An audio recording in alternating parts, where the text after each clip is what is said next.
Alrighty, so what's going on with AMD? Holy smokers, this ain't no jokers. AMD just got downgraded by Wall Street. AMD in spotlight as Jefferies downgrades possible widening gap with NVIDIA. Whew, I mean, gosh, you hear that right off the surface and you're like, gosh, this sounds horrible. Then you look into the details, and if you're a little educated on the space, you're like, what are they comparing here? Huh? AMD was in the spotlight on Thursday as investment firm Jefferies downgraded the semiconductor company, suggesting the gap between it and NVIDIA is widening. Okay. Our proprietary benchmarking report suggests real-world throughput of NVIDIA's H200 across a range of open-source models is substantially higher than AMD's MI300X. What? Despite MI300X's higher advertised T-flop and memory bandwidth. First off, what are we talking about here? MI300? Like, if you're an AMD shareholder, you care about the next product that's coming. That we'll discuss in just a moment. Like, to be caught up in the whatever the 300 is versus H200, that's an irrelevant conversation. That's a relevant conversation if we were talking a year ago, 2 years ago, 3 years ago, or something like that. That's an irrelevant conversation to where AMD's going over this next couple of years here. Like, what are we talking about here? Referencing NVIDIA's Hopper line of GPUs, which were released in 2023, a valid pushback would be that AMD's solution is not well optimized for the models we tested, but we view this as exactly the point. These results underscore the importance of NVIDIA's mature software stack for managing GPU efficiencies, and the gap will widen as system performance will become more important. Curtis, who lowered his rating on AMD to hold from buy, so he had a buy on the stock, now he went to hold based upon this outdated information here, apparently, okay? Now he has a price target of 120, which his old price target was 135. Added that the gap is expected to widen between NVIDIA's Blackwell line of GPUs in full-scale production, and that should continue with the release of Rubin, which is set to release in the back half of next year, he added. Lastly, Curtis said that AMD has made limited traction in artificial intelligence, and there's expectations of a resurgent Intel. What? Okay, listen. If you want to talk about a resurgent Intel, you could talk about a resurgent Intel maybe in 5 or 10 years ago if that happens, but to even bring Intel into this conversation at all over the next few years is absolutely nothing but silly. Like, that's ridiculous, okay? But to take things further, I need to kill off this point before we talk about MI350, MI400, because that's where we're about to go, okay? I need to illustrate this point very importantly, okay? There's this false belief that in order for AMD's stock price to do well over the next few years, in order for AMD to do well as a business model over the next few years, there's a false belief that AMD has to beat NVIDIA. And it could not be further from the truth. NVIDIA does not need to have all their chip lineup, all their software better than NVIDIA to be an insanely great investment over the next 3, 5, 7, 10 years. That's not the way this works. You've got to understand, NVIDIA is a $178 billion market cap that we're trying to get that to $1 trillion market cap over the next 5 years. NVIDIA is a nearly $3 trillion market cap that's trying to go to a $10 trillion market cap over the next decade or half decade, right? These companies are at totally different phases in regards to their growth cycles, in regards to their numbers, their positioning in the marketplace. AMD's like the much smaller company who's coming in and starting to grab little bits of market share here and there, right? That no one really notices yet, but it will stack up over time. NVIDIA is the dominant company. Everybody knows they're the dominant company. They're the most well-positioned company. We all know that, right? AMD is the guy that's coming in like, hey, I have something to offer you as well. And it might be just as good as this other company. Maybe some ways better, maybe some ways worse, depending upon the situation, but my product is much more affordable than their product over there, right? And so, yeah, the whole belief that, you know, it's so silly. It would be like me saying, like, in order for Monster to have been a great investment over the past 20 years, Monster would have to be selling more drinks than Coca-Cola. Doesn't work like that. Monster's been a way better investment over the last 20 years than Coca-Cola. Despite Coca-Cola being way more successful, having way more revenue, having way more profit. Monster stock's been way better over the last 20 years.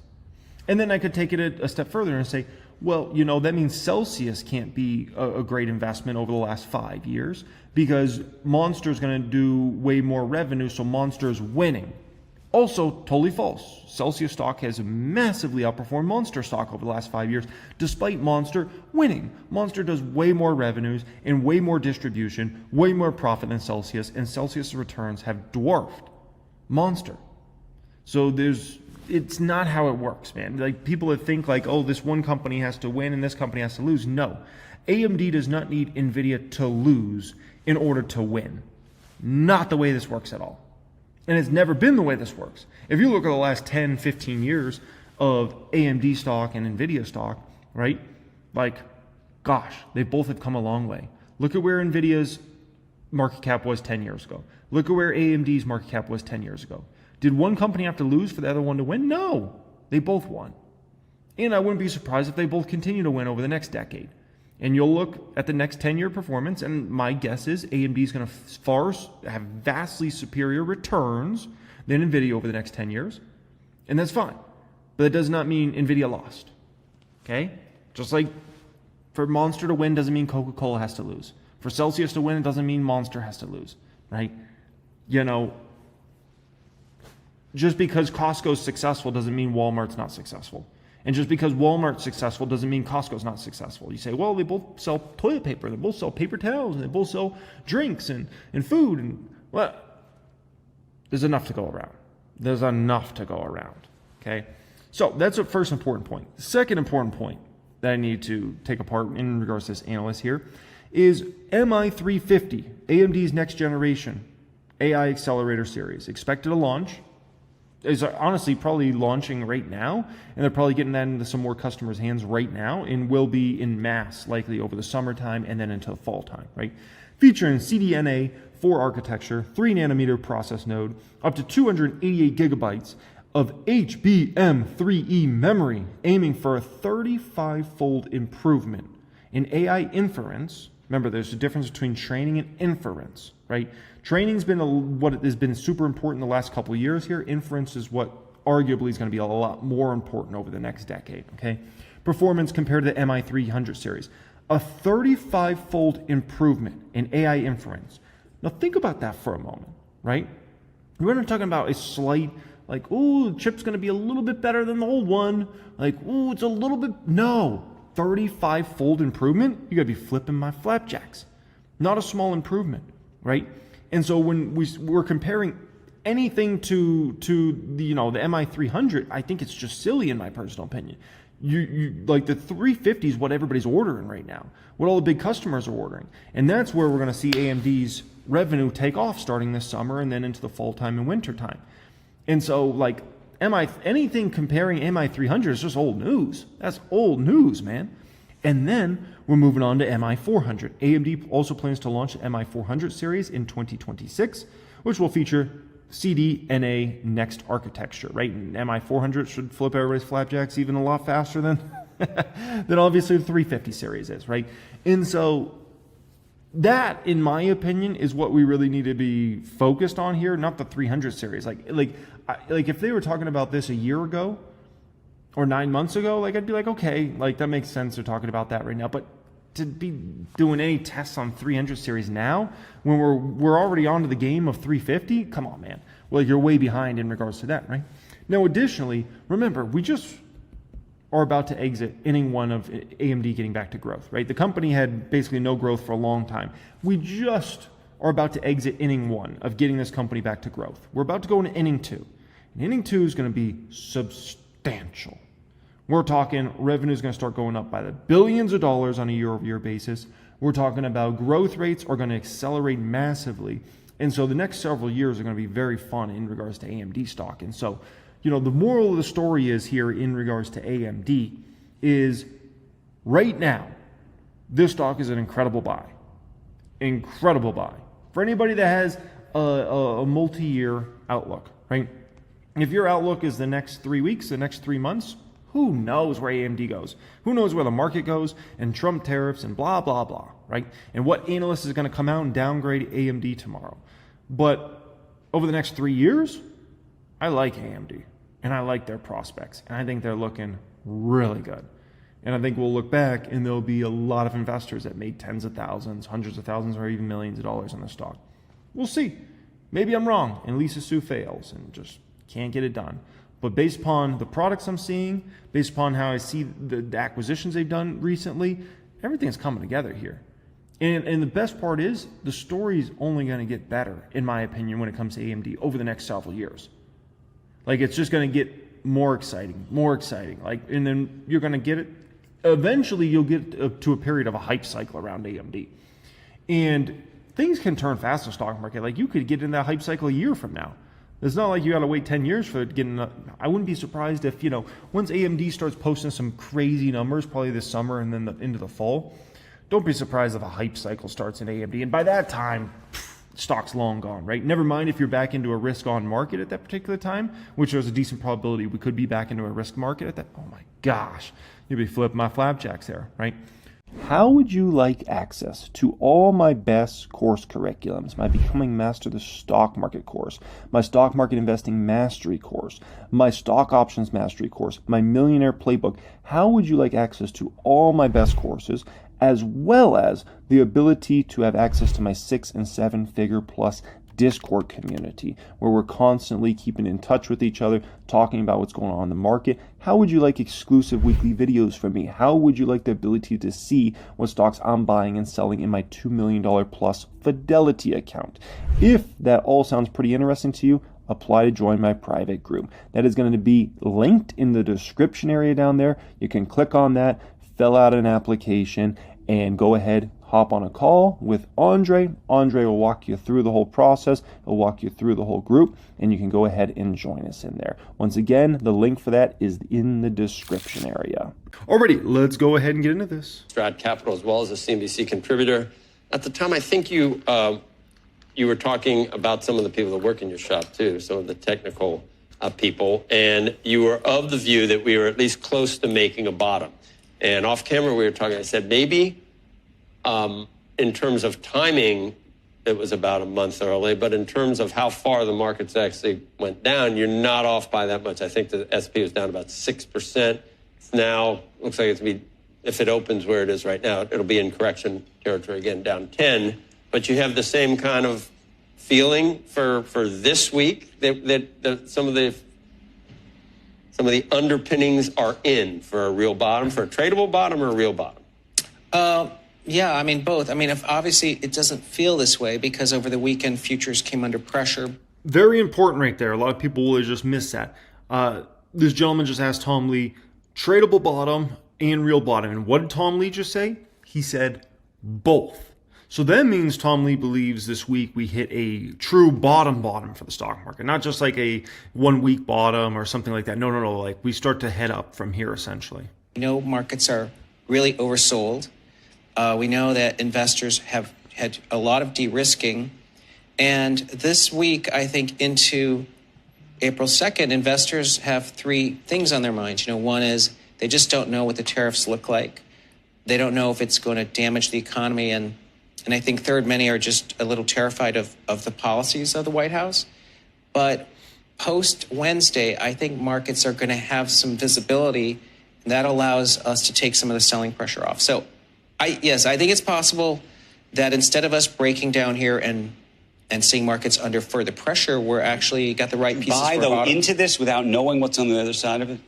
That is the fundamental question that people are sitting around trying to figure out today and tomorrow. That's right. It's an interminable wait for people because it is still 3 days, and they're fearful that we could have 3 days of down 2%. But I kind of agree with Larry Fink. I think the U.S. is going to come out of this okay. I mean, Brexit's an example. Brexit happened and the UK economy emerged okay. It didn't have a huge recession and the stock market did okay. So for investors today, over the weekend, we had so many thinking the economy is going to completely fall off the rails after Wednesday.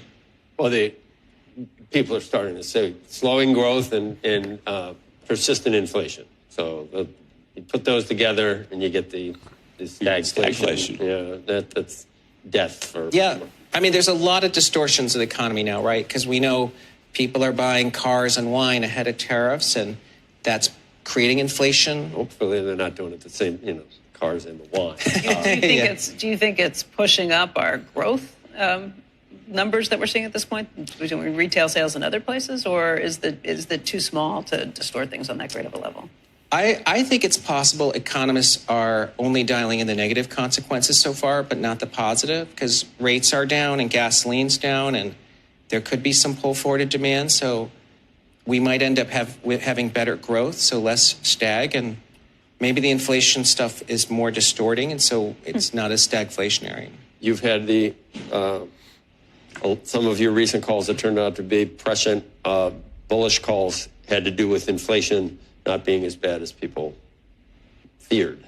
Is that still what you think? Because some of the numbers have at least given a head fake that maybe it's still around, and you throw in tariffs. We just heard what Goldman Sachs say, a 0.5 point higher on the PCE than they thought previously, and 3.5 on the PCE is not going to allow the Fed to relax. It's interesting because Goldman did raise their inflation forecast, but then they're talking about more rate cuts. I know, which is because of growth concerns. Yes. And I think... All right, let's read through what Tom Lee has here. He says, risk-reward is attractive here. He says, due to anxiety over economy and markets from tariff uncertainty. He says, odds for a V-shaped recovery bounce after April 2nd are very high.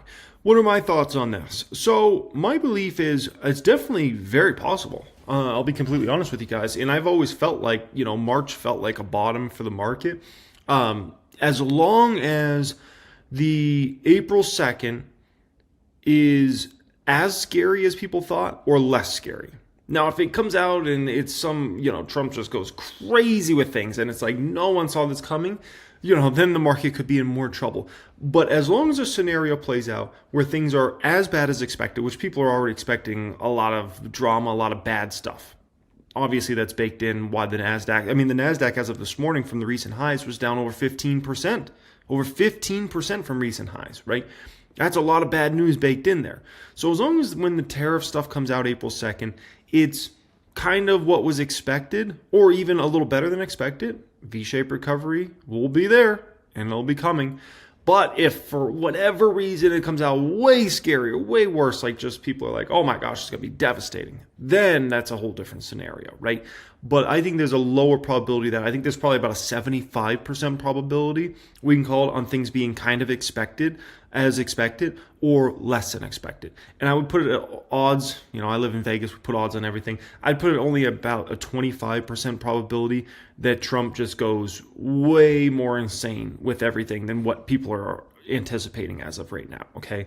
So the moral of the story is V-shaped recovery after April 2nd or even starting on April 2nd or before is definitely a possibility. And you could even look at the price action today. Price action today was very suspect, right? Open, very low, very ugly day it was looking like, and the markets just kind of bounced back as the trading day went along, right? You got to understand, the stock market many times will, let's say there's a good event that's going to happen, right? I'm wearing a Tesla hat for a reason today. Tesla's a perfect example of a stock that whenever Tesla's going to have like some sort of big event, we're going to show off a new product or service or whatever, right? A lot of times you'll see a big run up in the stock price going into that event. Everybody's really jacked up. And then what happens? The event happens, and many times the stock then actually flounders after that. And boom, boom, boom, boom, starts moving down. So what we have right now is a perfect example of a complete opposite situation, where everybody's getting so bearish, worried about this April 2nd, right? They're selling their stocks, right? What's the natural thing to happen once April 2nd comes? If anything, we start moving back up. People realize, it's not as bad as we thought. And so just as, a hype cycle builds in stock and then it's a letdown after, right? It's the old saying, buy the rumor, sell the news. Buy the rumor, sell the news. And it's kind of what we're seeing play out here. So, yeah, I wouldn't be surprised if this ends up being correct. A glimpse of what Fed Chair Powell's thinking, because he's speaking Friday after the jobs report. And I do think that it remains a more dovish Fed than many expect. I think that's what was revealed after the March FOMC meeting. And not that I'm saying it's going to put a necessarily a reversal of markets here, but I think investors are a little too scared heading into winter. Bitcoin's testing recent near-term lows, I guess, again. It's been under 80. It's not quite there yet. It definitely is a risk-off trade, and when the NASDAQ goes down, Bitcoin seems to go down. But it also really likes the idea of more Fed rate cuts or the Fed being more lenient. So if we get that on Friday, is this a decent time to be stacking? I think so. You do at 80. Yeah, I think, part of this was Bitcoin seasonally was just not going to be attractive until after March ends. And now we're finally exiting March. And so I think not only is the calendar looking better, but as you're saying, the Fed and central banks are easing, QT's ending. I think that with positive Washington sort of tailwinds means I think Bitcoin can do well to the end of the year. Okay, so I want to show you guys something very important here. Okay, what am I showing you? What I'm showing you here is a stock market chart of kind of like 2018, right? And I started a little before 2018 because I actually want to show you that going into 2018, we actually had this very bullish cycle, which reminds you a lot of 2024, right? We had a massive ramp up into the market into early January, right, this year.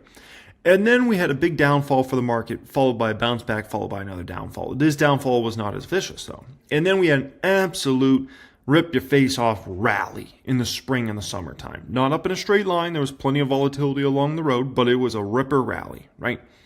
Into a straight obliteration in the fall time, right? Where the S&P dropped about, 18 to 20% pretty darn quickly in the fall time, right? And there's a lot of similarities I'm seeing between this year and what we witnessed in 2018, where you're seeing like a ripper rally going into the new year, right? And then early in the year, all this worry, all this uncertainty. That's exactly what we had in 2018. 2018 was the last time we had a lot of tariff drama. That's exactly what we're seeing in 2025. Tariff drama like crazy, right? Then people kind of got over the tariff drama for a while, and we had an absolute ripper rally. And then we eventually got to a point around September, October, that a lot of people got very, very freaked out. And that was on the back of the Federal Reserve, taking a more aggressive stance, people wanting the Fed to lower. And honestly, maybe that becomes an issue later this year, right? I think there's still going to be a big showdown between Trump and Powell. Trump's obviously very focused on the whole tariff stuff right now and all that, right? So he hasn't even gone to battle with Jay Powell. But I believe if the Fed wants to be a stickler on the Fed funds rate and they don't get lowering when Trump wants to lower, I think that could cause a lot of market volatility later in the year, and Trump's not going to like that at that point in time. I don't think he cares about the market volatility right now, but I think he will start to care later this year. And then there could be a big showdown between him and Powell. And that could be ugly because you could have Trump putting on the pressure. The Fed needs to lower. What are they doing? We don't have inflation. We got everything under control. Why are they keeping interest rates so high in the consumer? Why are they trying to devastate the economy? What's Powell doing, right? And so that could be a whole showdown. And you're kind of already seeing the seeds of that being planted based upon what some of the things that Trump has said so far about the Fed, right? So yeah, that's kind of my thoughts in regards to, there's a lot of similarities, man, between this and 2018. It's almost scary. And it's almost scary the amount of similarities, right? You can never bank on it being the exact same way because there's never 2 years that are exactly the same, right? But the amount of similarities is freaky between this and 2018. People love it when I ask you what your own target is on Bitcoin. It makes people very excited. Yes, and I mean, crazy high again. I think it's still 150 or higher is possible. Okay. I know it doesn't feel like it, He's but once we get through this tariff and that agenda around tariffs, markets can look forward to things that could be positive. Do you agree with what Larry Fink said just about the idea that the dollar could suffer as a result? They wanted to. Bitcoin, yeah. Yes, I mean, I'd say that Washington understands that too. That's why stablecoin, really getting the right sort of legislation for stablecoin is important, because in crypto, when it comes to stablecoins, the dollar is way more dominant there than it is in traditional markets. So I think you actually kind of protect the dollar with stablecoin legislation. Do you have a viewpoint on Sorkin coin? So another fascinating thing we have here, right? And another reason that if you want to believe we're going to have an absolute ripper rally this spring and into the summer, right? After we get past this April 2nd situation here, another reason you could have that is essentially we just went through arguably the most bearish sentiment on a 5 or 6 week reading we've ever seen, right? I'm going to take you through data here in just a moment inside the private stock group, but if you look at the AAII investor sentiment, we have not really ever seen the level of bearishness that we have seen over the last 5 or 6 weeks. This is unprecedented, how bearish investors are for the next 6 months in the market. Listen, when everybody's bearish, a lot of times what happens shortly after? You go bullish. And I could take you back to the great financial crisis bottom. I could take you back to the Rona bottom. I could take you back to the 2022 bottom. I could take you back to the tech bubble. I could take you back to every single bottom period. And it's essentially right after, everybody's gone bearish week after week after week after week, you get a flip.